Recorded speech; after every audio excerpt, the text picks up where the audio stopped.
Pona koya awa na Luozi nayeba eke nzela eza mulai surtout nzela ya mabele faut 3 heures du temps ya mabele mais nyonso wana nasali yango pona nakutana na bana Luozi naza déçu te na très content nazosenga na bato baza na pouvoir po bazotala fallait bakatisa po baproduit périssable ezali mais sikoyo ta oyo bazolia awa pe 1 mois bofandi na bino moye bokende eza te 2 semaines 3 semaines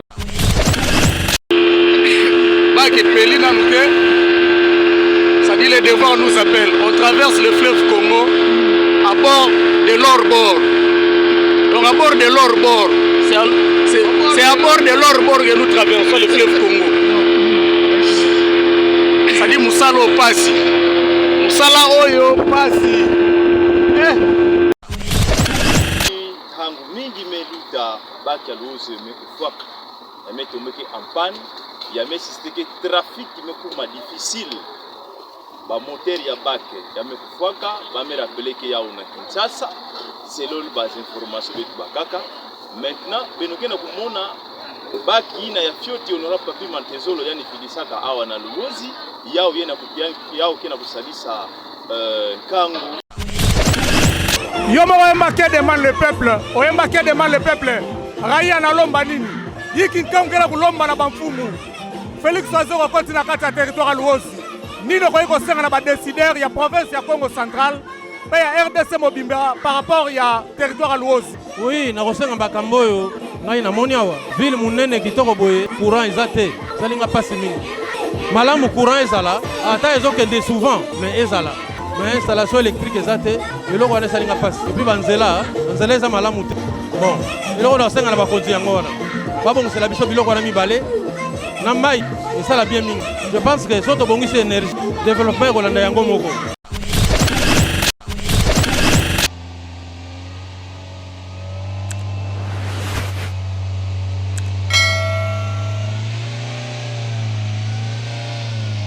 yaka kotoyo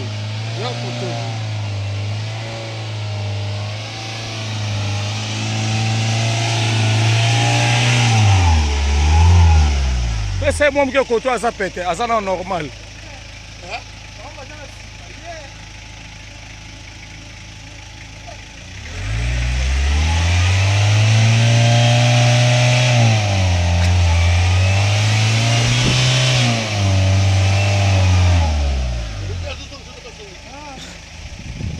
Pour Luozi, donc nous sommes en provenance de Luozi, pardon, donc nous venons de Kimbemba pour nous rendre à Kimpese, mais comme il a plu, la route devient vraiment impraticable. Même les Jeep 4x4 ont du mal, on a des sérieux problèmes.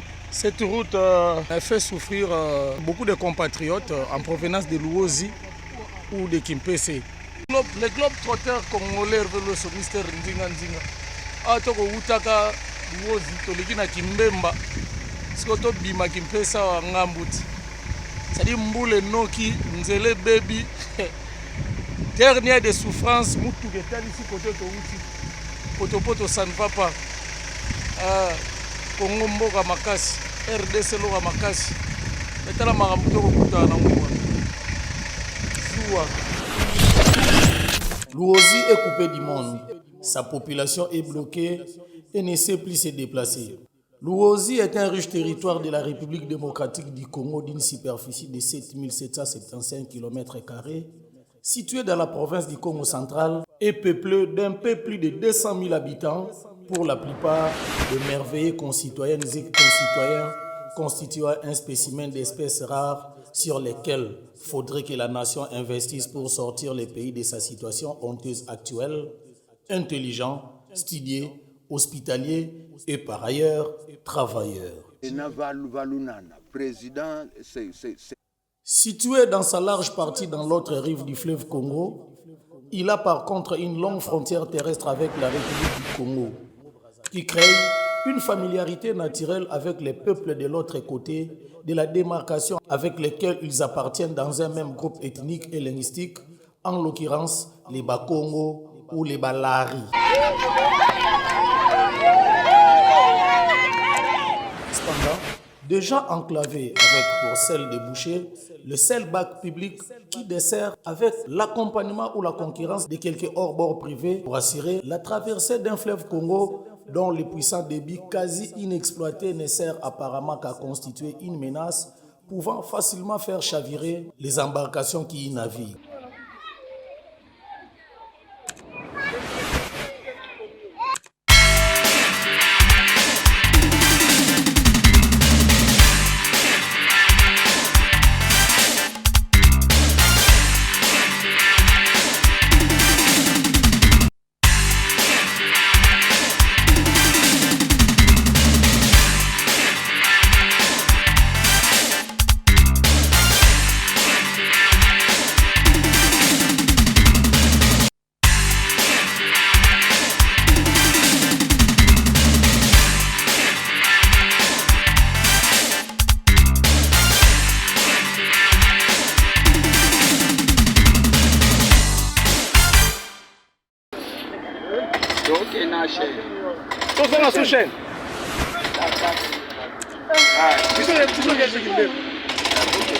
De Kimpese à Kimbemba, 90 km de route et cela nous a valu 3 heures en train de rouler. Et c'est depuis 9 heures que nous avons quitté Kimpese et nous sommes arrivés ici à Kimbemba à 12 heures. Derrière moi, vous constatez que c'est le fleuve Congo. Vous allez remarquer qu'il y a le fleuve Congo. Et les bacs que vous voyez sur le fleuve, c'est ces bacs-là qui va devoir nous permettre de traverser, donc de quitter Kimbemba pour nous rendre à Luozi. On nous dira qu'il nous faut 7 km encore sur le fleuve Congo pour nous rendre à Luozi. Alors, ce qui nous intrigue un tout petit peu, c'est que le bac est tombé en panne, on attend, on est en train de réparer et c'est jusqu'à sa réparation que nous allons devoir nous rendre à Luozi. Et on nous dira que nous sommes là, comme il fait déjà midi, peut-être c'est vers 15 h que nous allons devoir. On attend. Voilà, la tradition nous dit que si nous arrivons ici, le Seigneur te soutient ma propre Nabi. Alors, qui suis-je pour déroger à cette règle? Voilà, je me dirige vers le fleuve. Question pour moi de me purifier. Hein, cela veut dire tout simplement qu'il faut se purifier avant de traverser ces majestueux fleuves. Donc, je dois me soumettre à la tradition. Et voilà, c'est ce que je vais devoir faire.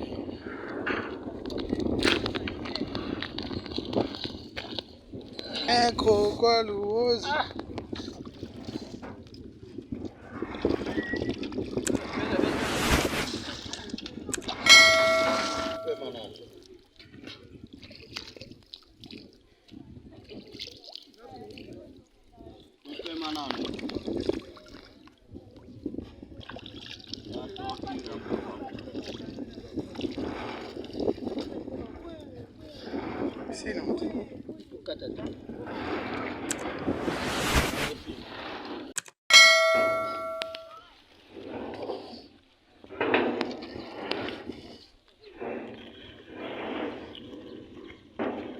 Il y a la fameuse histoire du crocodile de Luozi, un croco à Luozi.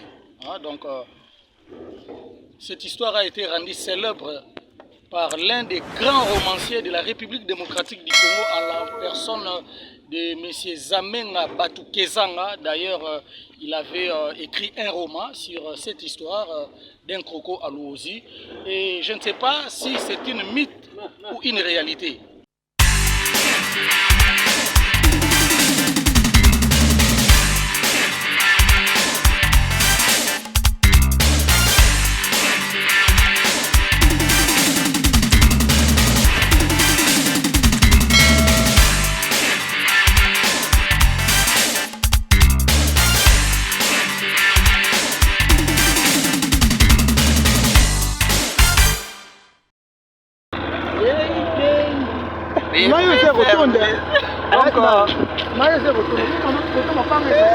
En fait, c'est quoi? Je paye. Ça dit les devoirs nous appellent. On traverse le fleuve Congo à bord de leur bord. Donc à bord de leur bord, c'est à bord de leur bord que nous traversons le fleuve Congo. Ça dit Moussalo Passi. mosala oyo pasi risque du métier oyo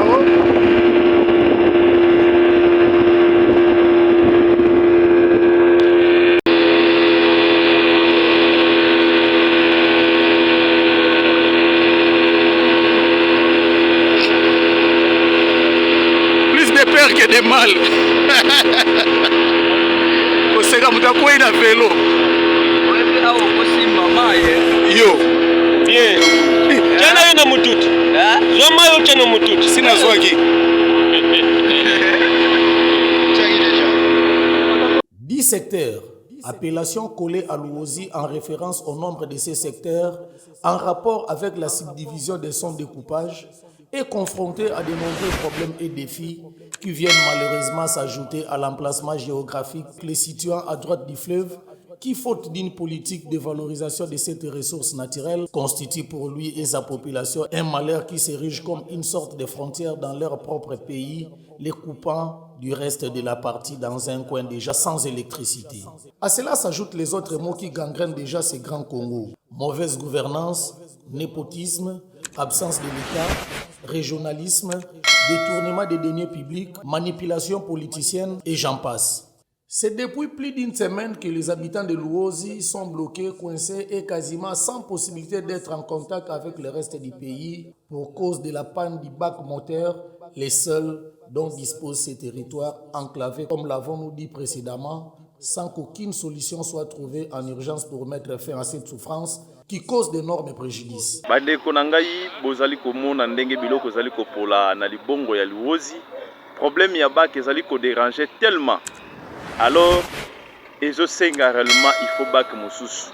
Kasi ya pasi kaka ke bakonzi na biso ya province bazali ko s'ensoucier na eloko oyo te pona ko songer pona ko tinda bac mosusu. Ba moteur ezali ko poser problème, bazali ko réviser yango na Kinshasa, mais oh déjà il comme presque 3e révision ya moteur toza na assurance te. Bac ya munene ezali ko sala te. Ndenge bozali ko mona bac ya muke yango wana ezali ko sala kasi ezo sala pasi mingi na population pona kotala ete trafic na kati ya des territoires oyo Songolo Lope Luozi ekomi problème. Botala ndenge mituka ezali ko sala stationné mosusu ça déjà une semaine.